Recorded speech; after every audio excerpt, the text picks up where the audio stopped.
मोदी सरकार भारत में एक एफसीआरए बिल ला रही है जिससे भारत की विपक्षी पार्टियों से लेकर अमेरिका तक में बेचैनी पैदा हो गई है। आखिर ये एफसीआरए बिल क्या है, आज इसके बारे में जानते हैं। एफसीआरए यानी फॉरेन कंट्रीब्यूशन रेगुलेशन एक्ट यानी विदेशी अंशदान विनियमन अधिनियम भारत का एक महत्वपूर्ण कानून है जो देश में मिलने वाले विदेशी फंड यानी फॉरेन फंडिंग और चंदे को रेगुलेट करता है, नियंत्रित करता है। इसीलिए इसके नाम में है फॉरेन कंट्रीब्यूशन रेगुलेशन।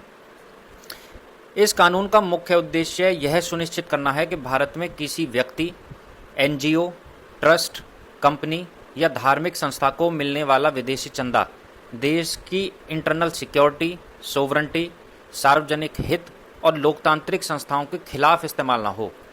इसके तहत विदेशी फंड प्राप्त करने वाले संगठनों को मिनिस्ट्री ऑफ होम अफेयर्स यानी गृह मंत्रालय के पास रजिस्ट्रेशन कराना अनिवार्य होता है।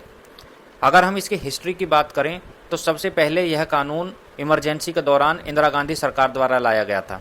इसका मकसद विदेशी ताकतों द्वारा देश की राजनीति और आंतरिक मामलों में पैसों के जरिए दखलंदाजी को रोकना था।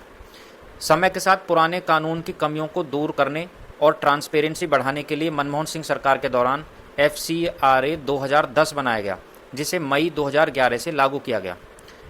हालिया संशोधन 2020, 22 और 26 में हुए हैं। साल 2020 और 2022 में इसमें एनजीओ के कामकाज को और सख्त बनाने, आधार कार्ड को अनिवार्य करने तथा प्रशासनिक खर्च की सीमा तय करने के लिए संशोधन किए गए हैं।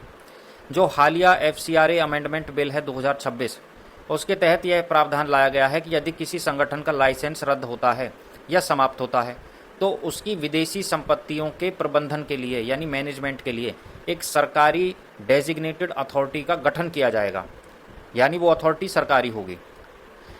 अब अमेरिकी लॉ मेकर द्वारा विरोध भी हुआ है। जो एफसीआरए अमेंडमेंट बिल 2026 है उसके प्रावधानों को लेकर अमेरिका के एक सांसद ने तीखा विरोध जताया है। अमेरिका के वेस्ट वर्जीनिया से डोनाल्ड ट्रंप के रिपब्लिकन पार्टी के कांग्रेसमैन यानी सांसद रायली मूर, उन्होंने इसका विरोध किया है एफसीआरए बिल का।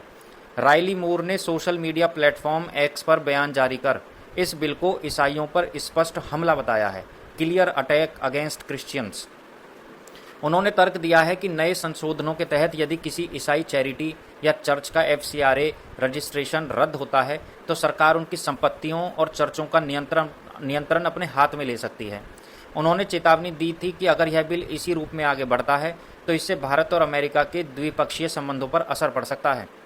भारतीय विदेश मंत्रालय एमईए ने अमेरिकी सांसद के इस बयान पर कड़ी प्रतिक्रिया देते हुए स्पष्ट किया है कि भारत के विधायी मामले पूरी तरह से देश के आंतरिक मामले हैं, यानी जो भी हम लॉ बना रहे हैं वो देश का मामला है। सरकार ने यह भी याद दिलाया है कि अमेरिका सहित दुनिया के कई देश अपनी सुरक्षा और संप्रभुता के लिए विदेशी फंडिंग को रेगुलेट करने के कड़े कानून रखते हैं, तो इसलिए भारत के आंतरिक मामलों पर कोई भी कमेंट ना किया जाए।